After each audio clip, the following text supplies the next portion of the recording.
प्रधानमंत्री मंत्री रोजगार मेले का आगरा में हुआ आयोजन। एक साथ 40 शहरों में देश के प्रधानमंत्री ने किया 17वें रोजगार मेले का शुभारंभ। आगरा में 123 लाभार्थियों को बांटे गए नियुक्ति पत्र। केंद्रीय राज्य मंत्री प्रोफेसर एसपी सिंह बघेल ने बांटे नियुक्ति पत्र। निःशुल्क पत्र पाकर खिल लाभार्थियों के चेहरे। बोले, सरकारी नौकरी का सपना हुआ साकार। देश के प्रधानमंत्री एवं केंद्र सरकार का बहुत बहुत आभार। देश के प्रधानमंत्री ने पक्की सरकारी नौकरी का वादा किया पूरा। सीआईएसएफ, डिफेंस, पोस्टल सहित कई अहम विभागों में हुई नियुक्ति। आगरा से हिंदुस्तान वॉइस 18 के लिए दीपक कुशवाहा की रिपोर्ट।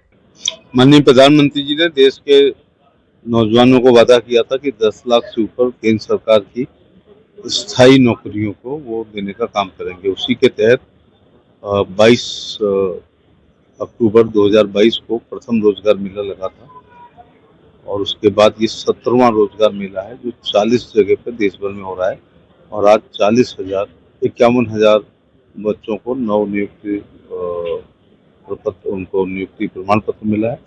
आगरा में मुझे रहने का सौभाग्य मिला अपनी कॉन्स्टिट्यूंसी में और आज 123 विभिन्न विभागों के जिसमें सीआरपी है, आईटीबीपी है और रेलवेज है, डिफेंस है, इसरो है और इनडायरेक्ट टैक्सेशन बोर्ड है और डाकघर विभाग, इतने में 123 बच्चों को नियुक्ति दी गई है।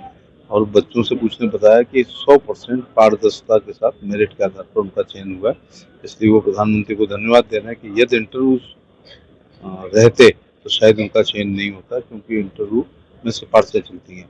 ये रिटन एग्जाम के आधार पर हुआ है और ऑब्जेक्टिव एग्जाम थे OMR सीट, जिससे पूर्ण पारदर्शिता के साथ बच्चों ने नियुक्ति पत्र प्राप्त किया। मैं सबको बधाई और शुभकामनाएं देना चाहूँगा और उनसे ये भी कहना चाहूँगा कि एक उनको जॉब सिक्योरिटी हो गई है, लेकिन संतुष्ट ना हो, खुश हों लेकिन संतुष्ट ना हो। और अभी भी एग्ज़ाम अगर वो दे सकते हैं सिविल की, PCS की या बाकी, तो अभी भी देना चाहिए और अपनी पढ़ाई को जारी रखना चाहिए।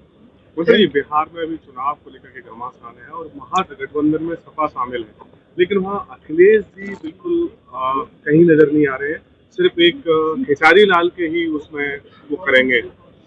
महागठबंधन में जो पार्टियां हैं ये उनसे पूछना चाहिए कि आप क्यों नहीं महागठबंधन में शामिल हो, तो प्रचार में क्यों नहीं जा रहे।